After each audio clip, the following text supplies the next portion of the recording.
Hello बच्चों, तो आज हम कक्षा 11 के भौतिक विज्ञान विषय के अध्याय सरल रेखा में गति अर्थात motion in a straight line के पार्ट 11 वीडियो को शुरू कर रहे हैं।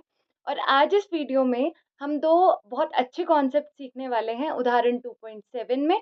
और दूसरा जो कॉन्सेप्ट है वो हम आपेक्षिक वेग अर्थात रिलेटिव वेलोसिटी का सीखेंगे। तो सबसे पहले उदाहरण 2.7 में ये क्वेश्चन थोड़ा काफी बड़ा है। प्रतिक्रिया काल के बारे में आपको कुछ बताया गया है और उसके बाद आपसे क्वेश्चन पूछा गया है। प्रतिक्रिया काल अर्थात रिएक्शन टाइम। आपने इसके बारे में बायोलॉजी में जीव विज्ञान में पढ़ा होगा, अनुक्रिया प्रतिक्रिया चैप्टर में आपने पढ़ा होगा। जैसे अगर हम किसी गर्म चीज के ऊपर हाथ रख देते हैं और एकदम से फिर हम अपना हाथ हटा लेते हैं, तो वहां पे आपने पढ़ा होगा कि जब हम एकदम से हाथ हटा लेते हैं तो हमने जो भी चीज करी वो ऐसे करी कि जब हमने हाथ रखा तो हमने उस चीज को महसूस किया, देखा, महसूस किया। फिर जो हमारे हाथ की जो तंत्र मतलब सिग्नल्स होते हैं, जो भी कोशिकाएं होती है वो सिग्नल्स भेजती है तंत्रिका कोशिका को। पूरा तंत्रिका तंत्र जो काम करता है फिर वो हमारे दिमाग, हमारे मस्तिष्क को संकेत भेजता है। फिर हमारा मस्तिष्क हमारे हाथ को कहता है पीछे हाथ कर लो। यानी कि बहुत बड़ी प्रक्रिया चलती है। भले ही हम एकदम से हाथ हटा लेते हैं उसमें, लेकिन कुछ समय लगता है, हमें प्रतिक्रिया देने में कुछ समय लगता है। तो उसी के बारे में हम इस प्रतिक्रिया काल में पढ़ेंगे। तो कभी-कभी हमारे सामने ऐसी परिस्थिति पैदा हो जाती है कि हमसे तत्क्षण कार्यवाही की अपेक्षा की जाती है। तत्क्षण यानी एकदम से कार्यवाही की अपेक्षा की जाती है, किंतु अनुक्रिया व्यक्त करने में हमसे कुछ समय लग जाता है। क्योंकि हो सकता है वो डिपेंड इस चीज़ पर भी करता है, व्यक्ति विशेष पर भी वो डिपेंड करता है। इसके बारे में आगे लाइन्स में है भी। तो अनुक्रिया व्यक्त करने में कुछ समय लगता है। ऐसा क्यों होता है? क्योंकि प्रतिक्रिया काल एक्चुअली में ऐसा होता है कि जब हम किसी भी घटनाक्रम को देखते हैं, तो हम देखते हैं, समझते हैं और फिर उसको समझने के बाद कि हमें क्या इस पर रिएक्शन लेना चाहिए, फिर हम कुछ कार्यवाही करते हैं। तो हमें समय लगा, देखा, सोचा, भले ही वो समय हो सकता है बहुत कम का भी हो, कुछ-कुछ परिस्थितियों में ज़्यादा का हो, लेकिन वो समय लगता है, तो उस समय को प्रतिक्रिया काल कहते हैं। तो यही है कि किसी व्यक्ति को कोई घटनाक्रम देखने में, सोचने में उसके विषय में और कार्यवाही करने में लगने वाला समय प्रतिक्रिया काल रिएक्शन टाइम है। जैसे कि मान लीजिए कोई व्यक्ति सड़क पर कार चला रहा है, अचानक रास्ते में एक लड़का आ जाता है। अब एकदम से लड़का आ गया तो हमें क्या लगाना है? ब्रेक लगाना है, तेजी से ब्रेक लगाना पड़ेगा। तो पहले व्यक्ति देखा, एक लड़का आया, फिर उसने उसने सोचा अब मैं क्या करूँ? तो उसे लगा अच्छा हम ब्रेक दबा सकते हैं। मतलब नॉर्मल सी बात है कि खैर ब्रेक ही दबाना है। तो जो भी व्यक्ति ने सोचा, तो जो उसको समय लगा देखने के बाद वाला, तो उसको हम प्रतिक्रिया काल कहते हैं। देखने के बाद और उस चीज़ पे रिएक्शन देने से पहले वाला जो टाइम था, उसको प्रतिक्रिया काल कहते हैं। तो प्रतिक्रिया काल परिस्थिति की जटिलता हो सकती है कि कोई प्रॉब्लम बहुत ज़्यादा बड़ी हो उस पर, या बहुत ज़्यादा जटिल हो उस पर, और व्यक्ति विशेष पर कि कोई व्यक्ति बहुत आसानी से प्रतिक्रिया दे सकता है, कोई व्यक्ति, क्योंकि वो व्यक्ति विशेष पर निर्भर करता है, हर एक व्यक्ति अलग-अलग होता है। तो अब ये हमें कह रहे हैं कि आप स्वयं के प्रतिक्रिया काल को एक साधारण प्रयोग द्वारा भी माप सकते हैं। वो प्रयोग क्या है? इन्होंने हमें ये हमारे लिए काम है।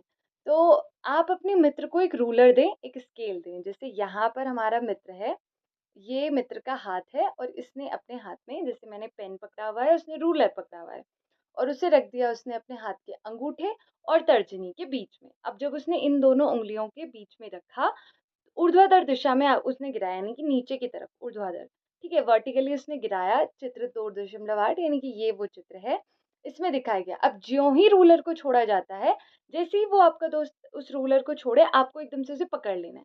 तो आपने क्या देखा कि जब वो नीचे यहाँ पर विराम अवस्था में था, है ना? और फिर एकदम से उसने जब छोड़ा, तो आपने पहले उसे देखा कि उसने छोड़ दिया और आपने एकदम से पकड़ लिया। तो आपने एकदम से उसे प्रतिक्रिया दी। तो इन दोनों घटनाओं, रूलर को छोड़ने, आपके द्वारा उसने पकड़ने में, उस रूलर को मतलब जब आपने पकड़ा तो उसके बीच लगे समय टी आर, जिसे कह रहे हैं आर इसलिए क्योंकि रिएक्शन टाइम है, तो टी आर तथा रूलर द्वारा चली गई दूरी डी को नाप लें। ठीक है, ऐसा आपको करना है, तो ये आपके लिए काम है। लेकिन यहाँ पर हमारे लिए एक छोटा-सा काम ये है कि किसी विशेष उदाहरण में मान लीजिए कि जैसे मान लिया रूलर द्वारा चली गई दूरी अगर 21 सेंटीमीटर है मान लें, तो हमारे पास प्रतिक्रिया काल टीआर कितना होगा? जैसे आपको ये उदाहरण करके देखना है कि जैसे अगर आपके हाथ किसी भी आपके घर में या फिर आपके दोस्त के हाथ में है और आपने एकदम से पकड़ लिया, तो आपने देखना है कि कितना उसने दूरी तय की और कितना उसको टाइम लगा। तो आप निकाल भी सकते हैं, आपने जब एक बार दूरी निकाल ली तो टाइम निकल जाएगा। तो ख़ैर पूरी घटना क्या थी कि आपके मित्र ने हाथ में ये पकड़ा हुआ था इस तरीके से, अंगूठे और तर्जनी के बीच में उसने छोड़ा, आपने देखा। तो आपने देखा तो आपने प्रतिक्रिया दी, आपने सोचा मैं क्या करूँ, पकड़ लिया। तो उस प्रतिक्रिया देने में और उस छोड़ने के बीच में लगा हुआ समय था प्रतिक्रिया काल, उसकी हमने गणना करनी है। तो एक विशेष उदाहरण में ये इतना है, तो इसको निकालते हैं। कैसे निकालेंगे? हमारे पास गति की 3 समीकरण हैं, उनकी मदद से। क्योंकि यहाँ पर भी हमने एक ये मैंने आपको पहले भी बताया हुआ है कि जभी भी वस्तु द्वारा तय की गई दूरी, मतलब जैसे वो नीचे की तरफ आ रही है, ऊपर की तरफ जा रही है, तो अगर वो पृथ्वी की त्रिज्या की तुलना में बहुत कम है, तो हम ये मान सकते हैं कि जो वस्तु है, वो एक समान त्वरण से गति कर रही है, यानी एक समान त्वरण के अंतर्गत गति कर रही है। इसलिए अगर एक समान त्वरण है, तो फिर हम मान सकते हैं कि अगर एक समान त्वरण है, तो हम गति के उन तीनों समीकरणों का यूज़ कर सकते हैं। तो चलिए प्रतिक्रिया काल की गणना करते हैं। अब जब रूलर मुक्त रूप से गिर रहा होगा तो सबसे पहले हमें क्या-क्या चीज़ें पता होंगी? पहले वो आपके दोस्त के हाथ में था, तो इसका मतलब हमारे पास वो विराम अवस्था में था। जब विराम अवस्था में होगा तो हमारे पास उसका जो प्रारंभिक वेग होगा वो 0 होगा। अब ये चीज़ A बराबर उसका -g is equals to -9.8 metre प्रति सेकंड स्क्वायर होगा। ये चीज़ क्यों होगी हमारी? ये हमने पहले भी चर्चा की हुई है कि हमारा जो g होगा जब वस्तु नीचे आती है या ऊपर जाती है, हमेशा जो त्वरण होता है उसकी दिशा नीचे की तरफ होती है और नीचे की दिशा क्योंकि हम नेगेटिव y लेते हैं, नीचे की दिशा अगर मैं ये कहूँ ओरिजिन है, यहाँ पे मूल बिंदु है तो नीचे नेगेटिव y ऊपर पॉजिटिव, तो वो नेगेटिव की वजह से क्योंकि वो हमेशा नीचे होगी, तो इसलिए हम उसको नेगेटिव लेंगे। तो और फिर आपके पास d तो यहाँ पर दिया है। अब आपके पास जब ये सारी की सारी चीज़ें दी हैं, हमें क्या निकालना है? t। अब हम लास्ट वाली समीकरण को यूज़ नहीं कर सकते, क्यों? क्योंकि उसमें t होता नहीं है। तो हम पहली या दूसरी को यूज़ कर सकते हैं। अब पहली और दूसरी में से आपको सोचना है कि किसे यूज़ किया जाए। पहली वाली में आपको v is equals to v0 plus at, तो v अंतिम वेग भी पता होना चाहिए, हमें नहीं पता। मतलब अंतिम वेग वैसे तो जब वो छोड़ेगा, फिर उसके हाथ में आ जाएगा, लेकिन जितना वेग उसने अर्जित किया होगा, वो हमें नहीं पता। तो हम सेकंड वाली को इसमें यूज़ करेंगे। अब देखिए प्रतिक्रिया काल की गणना के लिए हमने इस वाली समीकरण को लिखा। ये क्यों लिखा? ये आप ध्यान रखिएगा। इस बार हमने जो ओरिजिन लिया था, वो नीचे की तरफ आ रही थी। जैसे हमने कहा कि यहाँ पर वो विराम अवस्था में है, अभी वो t बराबर 0 पर विराम अवस्था में ही है। तो अभी हमने ये वाली समीकरण ली है कि जब वो t बराबर 0 पर भी कुछ उसका विस्थापन हो, तो वो ख़ैर हम यहाँ पे अपने हिसाब से रख सकते हैं कि प्रारंभिक विस्थापन अगर 0 है तो 0 रखो, अंतिम जो भी है वो रख सकते हैं, जो भी हमारे पास मतलब केस बनता है। अब हम इसके बाद क्या करेंगे, हम यहाँ पे सारी वैल्यूज़ रख देंगे। अब देखिए जब आपके मित्र के हाथ में वो रूलर था, तब उसका v0 जो था वो 0 था, तो यहाँ पे v0 की जगह आप 0 रखेंगे। उसके बाद यहाँ पर आपने 0 रखा, यहाँ पर d क्यों रखा? देखिए x का मतलब क्या है? x यहाँ पर आपको ये बता रहा है कि जब आपका मित्र के हाथ में वो था, वो नीचे की तरफ आया रूलर, आपके हाथ में वो आपने उसे पकड़ लिया, तो उसने कितनी दूरी तय की? उसने इतनी दूरी तय कर ली और यही दूरी आपके पास दी है। मतलब x आपके पास क्या दिखा रहा है कि अंतिम विस्थापन प्रारंभ में वो यहाँ पर था, अंत में वो आपके हाथ में आ गया, तो प्रारंभ से अंत तक उसने कितनी दूरी तय की? जितने आपको d दिया था, मतलब जितनी उसने d आप जैसे प्रयोग करेंगे तो आप ये नाप लेंगे, तो d हो गया। अब x0 कितना हुआ? x0 जब वो प्रारंभ में था, तो प्रारंभ में हम उसी पॉइंट को मूल बिंदु मान रहे हैं, तो मूल बिंदु पर जो उसका विस्थापन था क्योंकि वो 0 था। मतलब हम ये मान के चल रहे हैं कि विराम अवस्था में थी और वहाँ पर हम ये मान के चल रहे हैं कि उसका विस्थापन 0 था, क्योंकि हम उसी पॉइंट को मूल बिंदु मान रहे हैं। मतलब आपको ये चीज़ें जब आप किसी भी समीकरण को यूज़ कर रहे हो, जैसे इसको कर रहे हैं, तो बस आपको क्लैरिटी होनी चाहिए कि मैं किसको मूल बिंदु मान रहा हूँ। वो आपको कैसे पता चलेगा? जैसे आपने कहा कि यहाँ पर मैंने ये माना कि ये विराम अवस्था में थी, तो मैंने कहा यहाँ पर इसका कोई विस्थापन ही नहीं था, वो 0 था। इसी पॉइंट के हिसाब से फिर जब वो नीचे गिर गया, मैंने उसे अपने हाथ में पकड़ लिया अपने मित्र के बाद, तो फिर उसका विस्थापन हुआ, वो मतलब जो x था अंतिम विस्थापन वो हो गया। बाकी a की जगह -g आप रखेंगे, t की जगह क्योंकि उन्होंने कहा tr, तो वो आपने लिख दिया। अब चलते हैं हम आगे स्टेप में इसको सॉल्व करते हैं। अब देखिए ये हमें मिल गया था, अब हम क्या करेंगे, यहाँ पर टी आर की वैल्यू निकालनी है प्रतिक्रिया काल, तो हम यहाँ पर टी आर को वहीं रखेंगे, बाकी सबको उधर भेजेंगे। खैर पहले हम इसे सॉल्व करेंगे इस तरीके से हमने डी की वैल्यू निकाल ली -12 जी टी आर स्क्वायर। अब हम टी आर की वैल्यू निकालना चाह रहे हैं, तो इस 2g और इस माइनस को भी उधर भेजेंगे।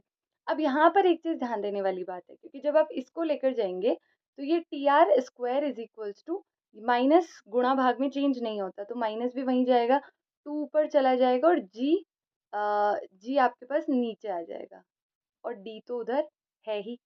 अब जब आप इस स्क्वायर और यहाँ पे माइनस है, ये ध्यान रखिए। अब जब आप स्क्वायर को उधर भेजेंगे तो माइनस के अंदर आएगा। तो आपको ये ध्यान रखना है कि ये माइनस आया क्यों? ये ध्यान हम यहाँ पे 2 चीज़ों का रख सकते हैं। या तो हम इसे इस तरीके से समझ सकते हैं क्योंकि जो वस्तु का विस्थापन था वो नीचे की तरफ था। तो मैंने आपको क्या कहा था कि पहले जब आपके मित्र के हाथ में था वहाँ पर उसका विस्थापन कुछ नहीं था, यानी कि वो में मूल बिंदु था। और जब आपके हाथ में आया तो वो मूल बिंदु से नीचे की तरफ आए। तो आप ये कंसिडर कर सकते हैं कि ये जो माइनस आया वो इसलिए आया क्योंकि वो उसका विस्थापन नीचे की तरफ था। तो वो ये आपको बता रहा है कि उसका विस्थापन ऋणात्मक साइड था। तो न्यूमेरिकल क्वेश्चन में हम क्या करते हैं, ऐसे में इस माइनस को छोड़ देते हैं। तो वो माइनस छूट सकता है, मतलब हम उसे छोड़ सकते हैं। या तो आप इस चीज़ से कर सकते हैं, इस अप्रोच से कर सकते हैं, या फिर आप यहाँ पर इस डी को ही माइनस डी ले सकते हैं। क्योंकि हमें समझ आया कि वो जो 21 सेंटीमीटर नीचे की तरफ होगा, मतलब ये अभी मैंने 21 सेंटीमीटर नहीं लिखा, लेकिन डी हमें 21 दिया था। तो जो डी नीचे की तरफ होगा तो वो माइनस में ही होगा। तो या तो आप यहाँ पर डी माइनस में लिख दीजिए। तो अगर आप यहाँ पर डी माइनस में लिखेंगे तो ये माइनस और माइनस पहले ही कैंसिल हो जाएगा, फिर आपके पास यहाँ पे वो कंडीशन नहीं बनेगी। तो आप दोनों में से कोई सी भी अप्रोच लगा सकते हैं, मतलब बस समझना है कि मैंने ये क्यों किया है। अब आपके पास ये आ गया। अब आपके पास डी है, आपके पास जी है, आप निकाल सकते हैं। ये आपने एस क्यू लिखा सेकंड्स में है इसलिए। तो अब आपने सारी वैल्यूज़ जो आपके पास दी थी वो आपने लगा ली। अब जब आप इन सारी वैल्यूज़ को यहाँ लिख देते हैं, आप कैलकुलेट करते हैं इसको, तो ये क्योंकि ये अंडर रूट में है तो अंडर रूट आपको भागफल विधि वाला, अभाज्य गुणनखंड वाला दोनों आना चाहिए। तो शायद नहीं, वैसे ये पॉइंट में आया तो ये भागफल विधि से ही आया होगा। भागफल विधि हम छोटी क्लासेस में सीखते थे, 8th क्लास में, तो वही वाली विधि का यूज़ करना है। तो आपके पास अप्रॉक्सिमेटली ये चिन्ह दिखा रहा है कि लगभग 0.2 सेकंड्स के बराबर प्रतिक्रिया काल आ जाएगा। तो देखिए 0.2 सेकंड, मतलब जब आपने एकदम से पकड़ा होगा, अगर वो डी 21 सेंटीमीटर था तो इतना कम समय लगा, पर समय लगा, वो में मायने रखता है कि वो समय लगा। तो वही ये दिखाना चाह रहे थे कि ऐसी चीज़ों में थोड़ा समय लग जाता है। ठीक है? अब हम आपेक्षिक वेग, रिलेटिव वेलोसिटी के कॉन्सेप्ट को पढ़ते हैं। ये कॉन्सेप्ट हमें क्या बताता है? ये भी बहुत इंटरेस्टिंग सा कॉन्सेप्ट है। ये हमें ये बताता है कि कोई भी वस्तु होती है, जब हम उसके वेग को बताना चाह रहे हो, तो हम उसके वेग को किसी दूसरे ऑब्जर्वर के हिसाब से ही बताएँगे। यानी कि किसी भी वस्तु की गति ऐसा नहीं होता कि वो निरपेक्ष गति होगी या निरपेक्ष विराम अवस्था होगी। निरपेक्ष यानी कि किसी के सापेक्ष नहीं होगी। हमेशा, जैसे अगर मैं यहाँ से किसी डिस्टेंस तक चल रही हूँ, तो मैं किसी वस्तु के सापेक्ष चल रही हूँ। ऐसा नहीं है कि मैं किसी भी वस्तु के सापेक्ष नहीं चल रही हूँ। अब इसको हम समझते हैं, या आप निरपेक्ष शायद समझ नहीं पा रहे होंगे अभी कि मैं कहना क्या चाह रही हूँ, कि निरपेक्ष गति या निरपेक्ष विराम अवस्था संभव नहीं है। जैसे मैं यहाँ पे बैठी हूँ, मैं मूव नहीं कर रही हूँ, तो किसी व्यक्ति के हिसाब से मैं मूव नहीं कर रही हूँ। अगर मैं चल रही हूँ, तो किसी व्यक्ति के हिसाब से मैं चल रही होंगी। इसको हम इस एग्ज़ाम्पल से समझते हैं। जैसे कोई ट्रेन है, इसका केस 1 ये है कि किसी ट्रेन का वेग 60 किलोमीटर प्रति घंटा है। यानी कि वो 1 घंटे में 60 किलोमीटर विस्थापन दे रही होगी, यानी या दूरी तय कर रही होगी। तो इसका अभिप्राय क्या है? यही है कि 1 घंटे में 60 किलोमीटर चल रही होगी। लेकिन 60 किलोमीटर प्रति घंटा उसका जो वेग है, वो किसी ऑब्जर्वर जो पृथ्वी पर होगा, कोई भी खड़ा होगा या जैसा भी, उसके सापेक्ष होगा। अभी मैंने इसकी सिर्फ खड़े होने की बात की। अब देखिए, अब अगर यही ट्रेन चल रही हो और साइकिल सवार उसका पीछा कर रहा हो, अब ट्रेन ऐसे चल रही है, साइकिल सवार उसके पीछे उसी दिशा में आ रहा है, 10 किलोमीटर प्रति घंटे से अगर वो साइकिल सवार आ रहा है, तो अब आप सोचिए थोड़ा कि क्या वो साइकिल सवार के सापेक्ष ट्रेन का वेग अभी भी उतना ही होगा, 60 किलोमीटर प्रति घंटा, या थोड़ा चेंज हो जाएगा?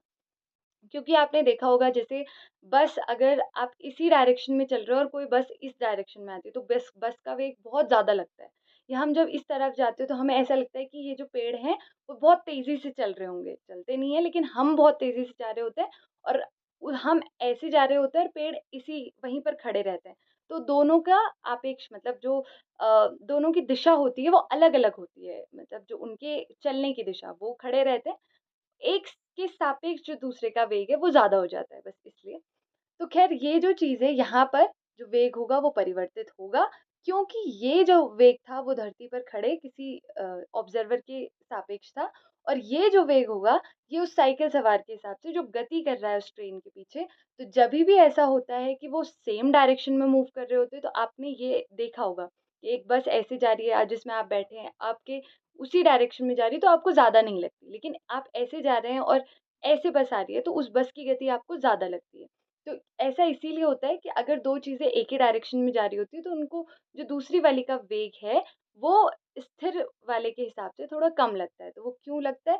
जैसे इसका 10 है, तो इस यानी कि ये 1 घंटे में 10 किलोमीटर चल रही होगी और ये ट्रेन 1 घंटे में 60 किलोमीटर, ये तो कितना ये ज़्यादा होगी, यानी 50 किलोमीटर। इसको ये लगेगा कि इसकी जो स्पीड है वो 50 किलोमीटर प्रति घंटा होगी। ये आप ऐसे भी समझ सकते हैं कि जब दोनों एक डायरेक्शन में होंगे तो कम होगा इसका वेग इस ट्रेन का इस साइकिल सवार के सापेक्ष, तो उसको आप माइनस कर देंगे। तो 60 माइनस 10 50 किलोमीटर प्रति घंटा ट्रेन का वेग आ जाएगा। अगर ये ऐसा नहीं होता, साइकिल सवार ऐसे जा रहा होता और ट्रेन ऐसे आ रही होती, तो साइकिल सवार को ट्रेन का वेग ज़्यादा लगता। कितना ज़्यादा? जब तो इस कंडीशन में आप दोनों के वेग को जोड़ जोड़ देंगे। तो 60 प्लस 10 70 किलोमीटर प्रति घंटा, तब उसको उसका वेग लगता है। वैसे ये हमने पहले भी मतलब आपने पिछली क्लासेस में भी पढ़ा होगा इसको। अब अगर ऐसा हो कि इसी कंडीशन में माना दोनों ट्रेनें हैं, एक ही दिशा में चल रही होती है और 2 भिन्न-भिन्न ट्रैक। अब ऐसा नहीं हो सकता कि एक ही ट्रैक में दोनों सेम दिशा में चल रही हो, तो 2 भिन्न-भिन्न ट्रैकों पर तो उनका जो वेग होगा वो बराबर वेग है। तो इससे हमें पता चल रहा है कि उनका जो वेग अगर बराबर होगा, तो तब उनको जो आपेक्षिक वेग होगा उनको, वो 0 लगेगा। मतलब अगर वो दोनों ट्रेनें एक ही दिशा में चल रही होंगी, तो दोनों का वेग सेम है। तो अब अगर मैं आप कहेंगे कि आपको तो एक के सापेक्ष दूसरे को कितना वेग लगेगा? जैसे ए में कोई व्यक्ति है तो उसको बी का वेग कितना लगेगा? उसे लगेगा 0 है। वीए माइनस वीबी हो जाएगा। जैसे यहाँ पे 60 माइनस 10 करके 50 आया था, वैसे ही इसको लगेगा वीए माइनस वीबी, वो दोनों सेम ही होंगे तो वो 0 लगेगा। यानी कि वो लगेगा उसको कि वो ट्रेन चल ही नहीं रही है, क्योंकि दोनों के वेग सेम होंगे और वो एक ही दिशा में चल रही होंगी। लेकिन अगर वो अलग-अलग दिशा में चल रही होंगी, तो उनके जो वेग होंगे वो जुड़ जाएँगे, तब वो माइनस नहीं होंगे, तो वीए प्लस वीबी, तब उसको उसका वेग दुगुना लगेगा, अगर दोनों के वेग सेम होंगे, ठीक है? और वो दोनों अलग-अलग दिशा में चल रही होंगी। तो यहाँ पे तो वेग 0 हो गया, जो ये वाली कंडीशन के हिसाब से। अच्छा, तो अब हम इम्पोर्टेंट पॉइंट्स इसके निकाल सकते हैं कि अगर एक ट्रेन है या कोई भी वस्तु है, तो P1 के सापेक्ष P2 का आपेक्षिक वेग। अब ये आप समझ गए कि किसी के सापेक्ष ही हम जो यहाँ पे बात कर रहे थे कि सापेक्ष गति या निरपेक्ष विराम अवस्था संभव नहीं है, वो किसी के सापेक्ष ही हो सकता है, वो इसलिए कह रहे थे। तो जैसे P1 के सापेक्ष अगर P2 का आपेक्षिक वेग देखना होगा, तो P1 का अगर V1 है, P2 का अगर V2 है, तो हम कैसे करेंगे? अगर वीआर को अगर हम लिखेंगे रिलेटिव वेलोसिटी, तो वो हम लिखेंगे V2 माइनस V1। यहाँ पे हम 3 केसेस भी देख सकते हैं, जैसे जब दोनों वस्तुएं एक ही दिशा में होंगी, तो हम कहेंगे कि V2 is equals to V1 अगर है। अगर V2 और V1 दोनों के दोनों बराबर हैं, तो देखिए ये V2 ये भी V2 ही हो जाएगा, मतलब दोनों सेम ही होंगे तो वो 0 हो जाएगा। यानी कि तो उनको अपना जो रिलेटिव एक दूसरे के सापेक्ष, मतलब इस ट्रेन में बैठे व्यक्ति को उस जो दूसरी ट्रेन होगी उसका जो वेग लगेगा वो 0 लगेगा। अगर मान लिया, लेकिन ये कब होगा? जब दोनों एक ही दिशा में होंगे। अगर मान लिया जब दोनों अलग-अलग दिशा में होगी, तो वो मैंने पिछली स्लाइड में आपके साथ डिस्कस किया है। तो और अगर एक ही दिशा में अगर होंगी, V2 का वेग ज़्यादा होगा, तो आप ज़्यादा वाले में से पहले वाले को ही घटा रहे होंगे इस कंडीशन में, तो पॉज़िटिव पहले वाला है, तो ये पूरा जो VR आएगा वो पॉज़िटिव आएगा। लेकिन अगर हमारे पास V1 का वेग ज़्यादा होगा, जैसे V2 का कम हुआ, V1 का ज़्यादा हो गया ये वाली कंडीशन, तो फिर V1 ज़्यादा है तो और आप उसको घटा रहे हैं V2 में से, कम वाले में से, तो वो नेगेटिव आ जाएगा। ठीक है? क्योंकि V2 कम होगा, ये ज़्यादा होगा और ज़्यादा वाले में से आप कम को घटाएँगे, लेकिन वेग मतलब जो उस चिन्ह आएगा वो ज़्यादा वाले का आएगा, जो V1 है होगा, तो फिर वो माइनस में आ जाएगा। ये बता रखा है, लेकिन आप ध्यान रखेंगे जब दोनों वस्तुएँ एक ही दिशा में नहीं होंगी, अलग-अलग दिशा में होंगी, तो ये जो वेग है ये V2 माइनस V1 क्यों ये 0 नहीं आएगा? क्योंकि V2 जैसे इस दिशा में चल रहा है और V1 ऐसे चल रहा है। तो V1 अब यहाँ पर आप ये ध्यान रखिएगा, ये तो यही रहेगा, लेकिन V1 की जो डायरेक्शन है वो डिफरेंट है। तो यहाँ पर जो ये V1 होगा, ये ऐसे तो आएगा V2 माइनस, लेकिन V1 भी माइनस V1 आएगा, क्योंकि उसकी डायरेक्शन V2 की ऐसे, इसकी ऐसे है। तो वो डिफरेंट डायरेक्शन में, विपरीत डायरेक्शन में, इसलिए माइनस आया। मतलब V2 के विपरीत है तो इसलिए माइनस आया। इसीलिए यहाँ पर 0 नहीं आएगा, जो मैं पिछली स्लाइड में भी आपको समझा रही थी, अगर वो भिन्न-भिन्न दिशा में होंगे, इसलिए। मतलब ये हमने आपेक्षिक वेग का फ़ॉर्मूला दिया है, वो आपकी मर्ज़ी है कि आप एक ही दिशा में लगाएँ उसको, मतलब या भिन्न दिशा में लगाएँ, विपरीत दिशा में लगाएँ, लेकिन लगाना आपको चिन्ह देखने के हिसाब से, ठीक है? अब हम करते हैं कि आज हमने क्या-क्या सीखा, इस चीज़ को वाइंड अप करते हैं। तो प्रतिक्रिया काल के बारे में आज हमने सीखा कि किसी व्यक्ति को कोई घटनाक्रम देखने में, फिर वो उसके विषय में सोचते हैं, फिर कार्यवाही करने में जो भी समय लगता है, उसको प्रतिक्रिया काल कहते हैं। फिर ये व्यक्ति विशेष पर और जो समस्या है वो कितनी जटिल है, इस पर डिपेंड करता है। आपेक्षिक वेग रिलेटिव वेलोसिटी के बारे में हमने समझा कि निरपेक्ष गति या निरपेक्ष विरामावस्था संभव नहीं, किसी के सापेक्ष ही गति होगी या विरामावस्था होगी। फिर किसी वस्तु A का दूसरी वस्तु के सापेक्ष वेग हमने ये देखा कि VA माइनस VB और इसके केसेस डिस्कस किए। और इसमें 2 चीज़ें आपको ध्यान रखनी है कि एक ही दिशा में चल रही है या फिर विपरीत दिशा में चल रही है। और अगली कक्षा में हम शुद्ध गतिक समीकरणों पर आधारित कुछ अंकिक प्रश्नों को देखेंगे, न्यूमेरिकल क्वेश्चंस को। तब तक के लिए आपको जो भी हमने पीछे पीछे वीडियोज़ में जो भी किया है, आपको उसको अच्छे से रिवाइज़ करना है। अभी के लिए थैंक यू।